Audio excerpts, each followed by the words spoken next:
Ok, vamos lá. Cara, hoje eu vou falar um assunto que talvez vá doer nos empresários. E eu falo isso como empresário. Mas os empresários do Brasil, em comparação com os empresários do resto do mundo, eles são amadores. Ah, Bertrand, mas você tá falando que toda uma classe aí que emprega, que dá, traz o sustento e faz a economia girar, você tá dizendo que eles são amadores? Tô, tô sim. Sabe por quê? Existe uma cultura, e eu já cheguei a falar dela acho que no vídeo passado. Esse vídeo que eu falo sobre pessoas passivo-agressivas, e também discorro no meu vídeo a respeito de por que o puxa-saco ele sempre se dá bem, que é justamente eles priorizarem os amigos ao invés da pessoa eficiente. Como assim, Bertrand? Cara, como eu já mencionei, e como provavelmente muitos de vocês já notaram, a maioria dos puxa-sacos são quem são promovidos de fato, e não a pessoa competente.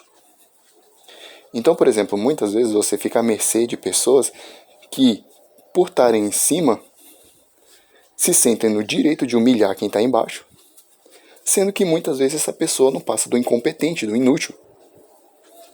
São pessoas que muitas vezes não têm a mínima qualificação para estar naquele cargo e ainda assim alcançam aquele cargo.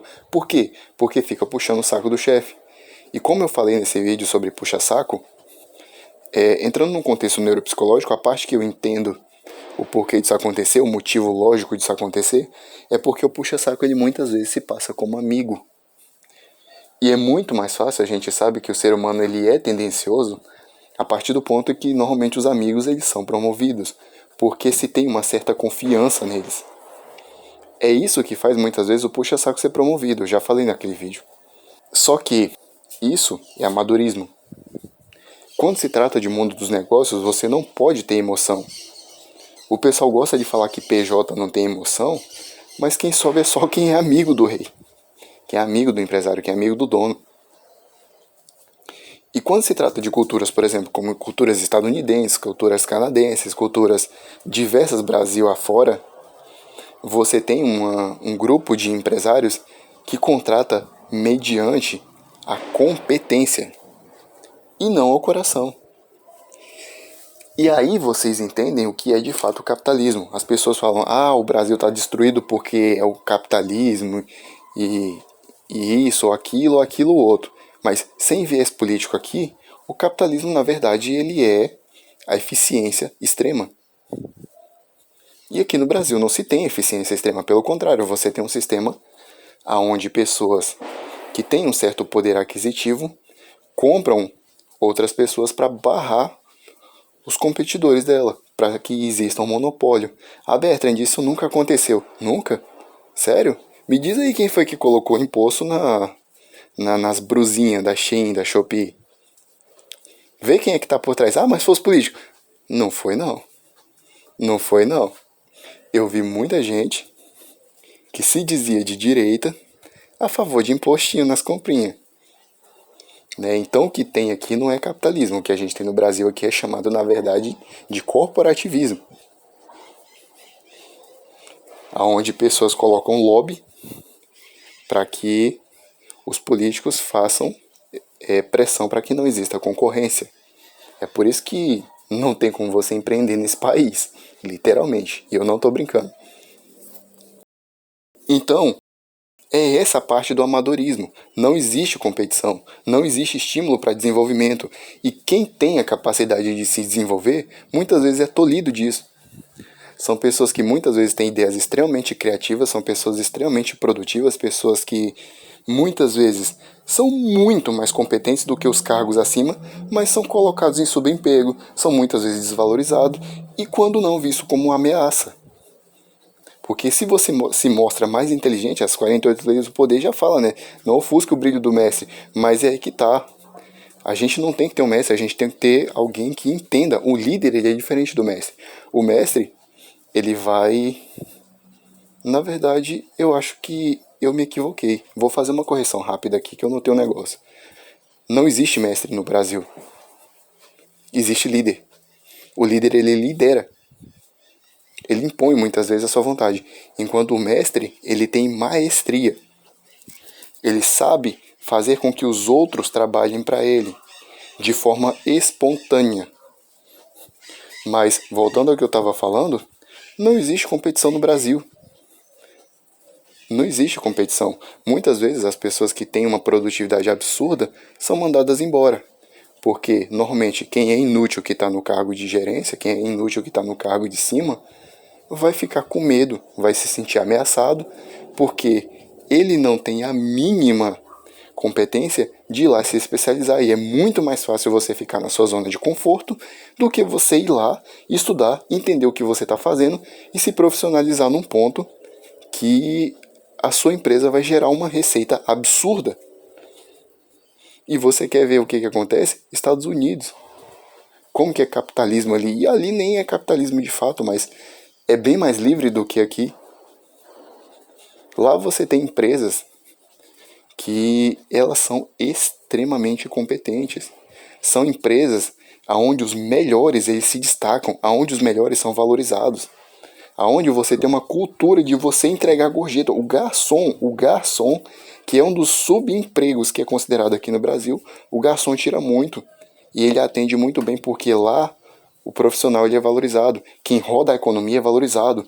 Quem trabalha é valorizado.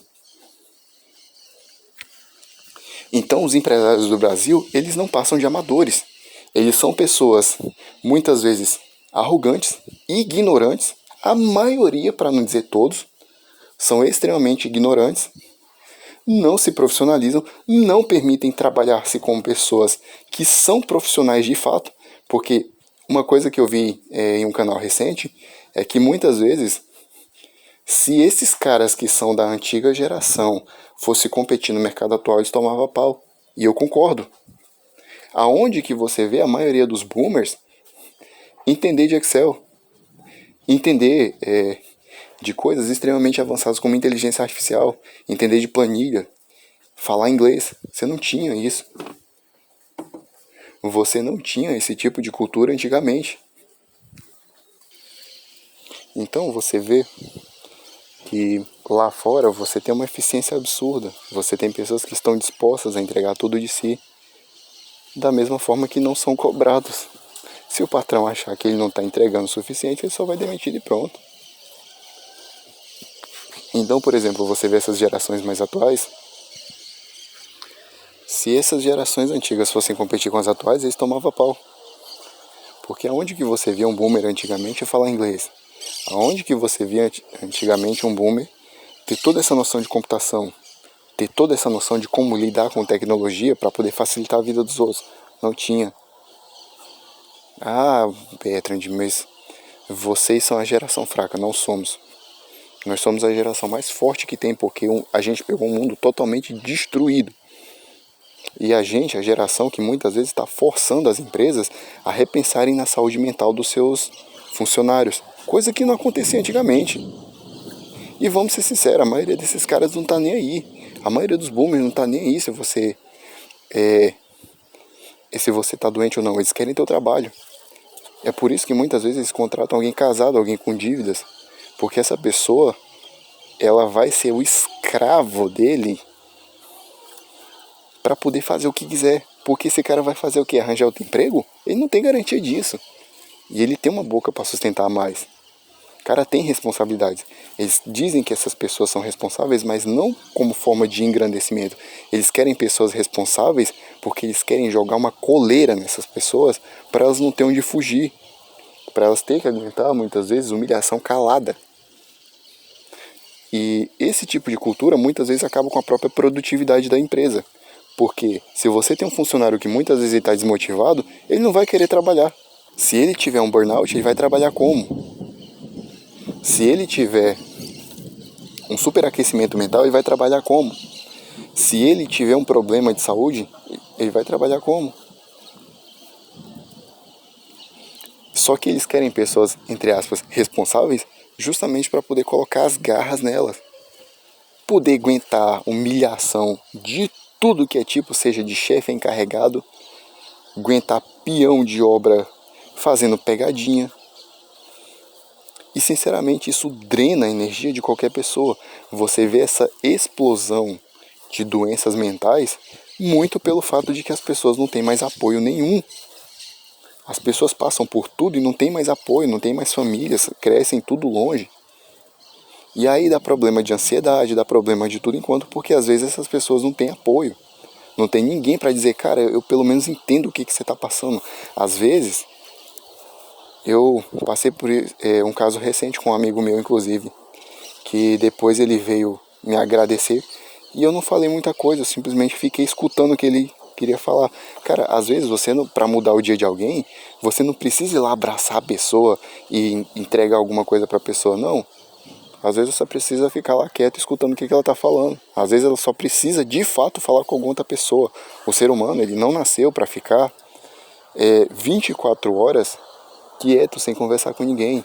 Inclusive, sobre o olhar da neurociência, as mesmas áreas do cérebro que são ativadas quando você fica muito tempo sem conversar com ninguém, são áreas relacionadas à dor física. Então o ser humano, quando ele não tem interação, ele sente dor física. E é por isso que você vê tanta gente sequelada hoje em dia. Você vê pessoas que têm a autoestima tão baixa.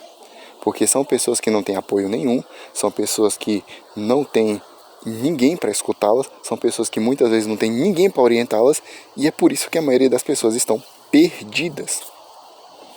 Por causa dessa cultura. Por causa dessa cultura de aguentar tudo calado, de aguentar grito, de aguentar humilhação, de aguentar tudo enquanto. Cara, a gente não tem que aguentar isso.